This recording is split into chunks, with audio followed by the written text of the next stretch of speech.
ರಾಜ್ಯದಲ್ಲಿ ಬಯಲು ಬಹಿರ್ದೆಸೆ ಮುಕ್ತ ತಾಲೂಕಾಗಿ ಕಾರ್ಕಳ ಪ್ರಥಮ ಸ್ಥಾನ, ಹೆಬ್ರಿಗೆ ದ್ವಿತೀಯ ಸ್ಥಾನ ಅರ್ಹವಾಗಿ ಲಭಿಸಿದೆ ಎಂದು ತಾಲೂಕು ಪಂಚಾಯತ್ನ ಮಾಜಿ ಅಧ್ಯಕ್ಷೆ ಮಾಲಿನಿ ಶೆಟ್ಟಿ ಹೇಳಿದರು.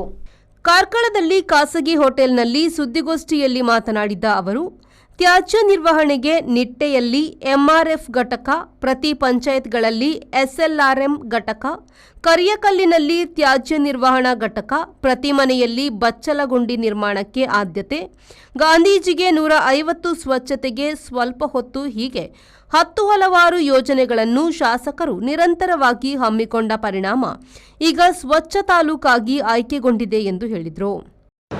ರಾಜ್ಯದ ಮೊಟ್ಟಮೊದಲ ODF ಪ್ಲಸ್ ತಾಲೂಕಾಗಿ ಕಾರ್ಕಳ ತಾಲೂಕು ಪ್ರಥಮ ಹಾಗೂ ಹೆಬ್ರಿ ತಾಲೂಕು ದ್ವಿತೀಯವಾಗಿ ಆಯ್ಕೆಯಾಗಿ ನಮಗೆ ಪ್ರಶಸ್ತಿ ಬಂದಿದೆ. ರಾಜ್ಯದಲ್ಲಿ ಮೊದಲ ಬಾರಿಗೆ ಇದು ಪ್ರಶಸ್ತಿ ಘೋಷಿಸಲ್ಪಟ್ಟಿರುವುದು ಕಾರ್ಕಳಕ್ಕೆ ನಮಗೆಲ್ಲ ಹೆಮ್ಮೆಯ ಹಾಗೂ ಸಂತಸದ ವಿಚಾರ.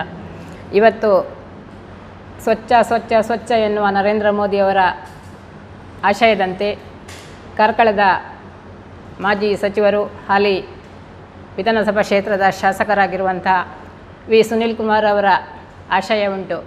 ಯಾವಾಗಲೂ ಸ್ವಚ್ಛ ಕಾರ್ಕಳ ಸ್ವರ್ಣ ಕಾರ್ಕಳದ ಕನಸನ್ನು ಕಾಣುವಂತಹ ಆ ಮಂತ್ರವನ್ನೇ ಜಪಿಸುತ್ತಾ ಇವತ್ತು ಜನಮಾನಸದಲ್ಲಿ ಎಲ್ಲ ಸಣ್ಣ ಮಕ್ಕಳಿಂದ ಹಿಡಿದು ಹಿರಿಯರವರೆಗೆ ಮುದಿ ಜೀವಗಳು ಕೂಡ ಒಂದು ಕಸವನ್ನು ಹೇಗೆ ವಿಲೇವಾರಿ ಮಾಡಬೇಕು, ನಿರ್ವಹಣೆ ಮಾಡಬೇಕು ಅನ್ನುವ ಅರಿವನ್ನು ಮೂಡಿಸಿದವರು ಗ್ರಾಮ ಗ್ರಾಮದಲ್ಲಿ ನಮ್ಮ ಶಾಸಕರಾದ ವಿ ಸುನೀಲ್ ಕುಮಾರ್ ಅವರು. ಅದಕ್ಕೆ ಪೂರಕವಾಗಿ ಸ್ಥಳೀಯ ಸಂಸ್ಥೆಗಳು ಇವತ್ತು ತಾಲೂಕು ಪಂಚಾಯತ್ ಆಗಿರ್ಬೋದು, ಹಾಗೆಯೇ ಪುರಸಭೆ ಆಗಿರ್ಬೋದು, ಹಾಗೆಯೇ ಗ್ರಾಮ ಪಂಚಾಯತ್ನ ಎಲ್ಲ ಅಧಿಕಾರಿಗಳು ಆ ಕಸವನ್ನು ಹೇಗೆ ಸಂಗ್ರಹಣೆ ಮಾಡಿ ಹಳ್ಳಿಯ ಮನೆಗಳಲ್ಲಿ ಕಸವನ್ನು ಸಂಗ್ರಹಣೆ ಮಾಡಿ ಅದನ್ನು ತಂದು ಹೇಗೆ ವಿಲೇವಾರಿಯನ್ನು ಮಾಡಬೇಕು ಅಂತಲ್ಲಿ ಜನರಲ್ಲಿ ಅರಿವನ್ನು ಮೂಡಿಸಿದ್ದಾರೆ. ಈ ಒಂದು ಕೆಲಸ ಒಬ್ಬರಿಂದ ಆಗುವಂಥದ್ದಲ್ಲ, ಎಲ್ಲ ಸಾರ್ವಜನಿಕರ ಸಂಘ ಸಂಸ್ಥೆಗಳ ಸಹಕಾರ ಬೇಕು. ಅದರೊಟ್ಟಿಗೆ ನಮ್ಮ ಅಧಿಕಾರಿಗಳದ್ದು ಕೂಡ ಸಹಕಾರ ದೊಡ್ಡ ಮಟ್ಟದಲ್ಲಿ ಉಂಟು.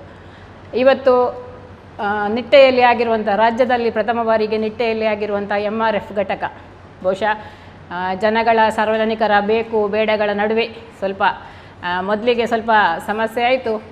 ಅದನ್ನು ಜನರಿಗೆ ಮನದಟ್ಟು ಮಾಡಿಸಿ ಆ ಘಟಕವನ್ನು ನಿಟ್ಟೆಯಲ್ಲಿ ಪದವಿನಲ್ಲಿ ಸ್ಥಾಪಿಸುವಲ್ಲಿ ಶಾಸಕರು ಬಹಳಷ್ಟು ಶ್ರಮವನ್ನು, ಆ ಯೋಜನೆಯನ್ನು ಕಾರ್ಕಳಕ್ಕೆ ತಂದು ಅದು ಕೂಡ ರಾಜ್ಯದಲ್ಲಿ ಪ್ರಥಮ ಬಾರಿಗೆ ಆ ಘಟಕ MRF ಘಟಕ ನಿಟ್ಟೆಯಲ್ಲಿ ಆಗಿದೆ. ಅಲ್ಲಿ ಒಂದಷ್ಟು ಜನರಿಗೆ ಕೆಲಸಗಳು, ಅದರಲ್ಲಿ ಮುಖ್ಯವಾಗಿ ಮಹಿಳೆಯರು ಸಾಕಷ್ಟು ಮಂದಿ ಅದರಲ್ಲಿ ಉದ್ಯೋಗವನ್ನು ಪಡ್ಕೊಂಡಿದ್ದಾರೆ. ಆ ಘಟಕದಲ್ಲಿ ಬಹುಶಃ ಇಡೀ ಕಾರ್ಕಳದ ಗ್ರಾಮ ಪಂಚಾಯತ್ನ ಎಲ್ಲ ಮನೆಗಳಿಗೆ ಕಸಗಳನ್ನು ಒಟ್ಟು ಮಾಡಿ ಆ ಘನ ಕಸವನ್ನು ಸಂಸ್ಕರಿಸಿ ಅಲ್ಲಿ ಕೊಟ್ಟು ಅದನ್ನು ಮರು ಸಂಸ್ಕರಣೆ ಮಾಡಿ ಉಪಯೋಗಕ್ಕೆ ಬರುವಂಥ ಸಂಪನ್ಮೂಲವನ್ನಾಗಿ, ಕಸವನ್ನು ಸಂಪನ್ಮೂಲವನ್ನಾಗಿ ಪರಿವರ್ತನೆ ಮಾಡುವಂಥ ಕೆಲಸ ನಿಟ್ಟೆಯ MRF ಘಟಕದಲ್ಲಿ ಆಗ್ತಾ ಉಂಟು. ಅದರೊಟ್ಟಿಗೆ ನಮ್ಮ ಕರಿಯಕಲ್ಲಿನ ಗೊತ್ತಿರ್ಬೋದು ನಿಮಗೆ, ಅದು ಯಾರಿಗೂ ಬೇಡವಾದ ಕಸವನ್ನು ಹಾಕಿಸುವಂಥ ಒಂದು ಜಾಗ ಆಗಿತ್ತು. ಕರಿಯಕಲ್ಲಿನಲ್ಲಿ ಮಲತ್ಯಾಜ್ಯ ನಿರ್ವಹಣೆ ಘಟಕ, ಆ ಘಟಕವನ್ನು ಮಲವನ್ನು ಸಂಸ್ಕರಿಸಿ ಅಲ್ಲಿ ಕೂಡ ಅದನ್ನು ಗೊಬ್ಬರವನ್ನಾಗಿ ಪರಿವರ್ತಿಸಿ ಉದ್ಯಾನವನವನ್ನು ಇವತ್ತು ನಿರ್ಮಿಸಿ ಅದನ್ನು ಕೃಷಿಗೆ ಅದನ್ನು ಉಪಯೋಗವನ್ನು ಮಾಡುವಂಥ ಘಟಕ, ಅದು ಕೂಡ ಒಂದು ಒಳ್ಳೆಯ ರೀತಿಯಲ್ಲಿ ಕಾರ್ಯನಿರ್ವಹಿಸ್ತಾ ಉಂಟು. ಅದರೊಟ್ಟಿಗೆ ಇವತ್ತು ನಮ್ಮ ನಗರ ಪ್ರದೇಶದಲ್ಲಿ ಬಯಲಿನ ಇದು ಸ್ವಚ್ಛತೆ.